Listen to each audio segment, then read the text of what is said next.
कसूरी साहब, गुफ्तगू का आगाज़ आपसे करते हुए, क्या सुप्रीम कोर्ट में जो जजेस हैं उनके दरमियान जो डिवाइड है, जो कुछ हुआ या होता चला आ रहा है, ये तमाम तर चीज़ें अब खुलकर सामने आ गई कि मुनकसिम है सुप्रीम कोर्ट खुद भी और उसके जजेस भी?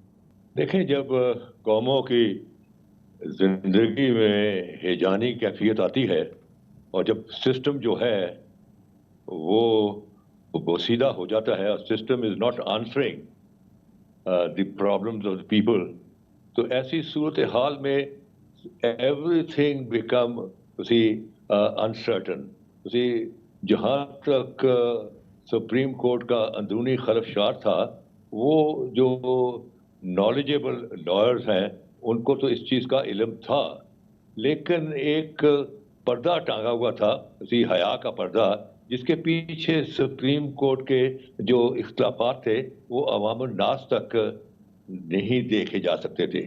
लेकिन बदकिस्मती से जब इस मामले में मामला स्टार्ट हुआ तो पहले 9 जजेस बैठ गए। 9 जजेस में से 2 ने अपने आप को रिक्यूज कर लिया कि हम we are not in a position to hear this case. फिर 7 रह गए।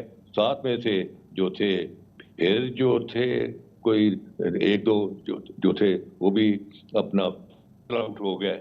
अब इवेंचुअली सी यहाँ जो फैसला हुआ वो 5 जजेस का हुआ, 3 और 2 का।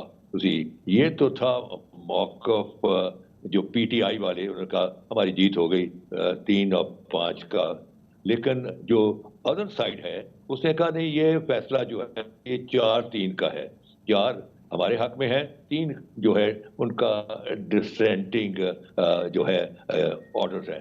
अब ये एक टोटल कंफ्यूजन जो आया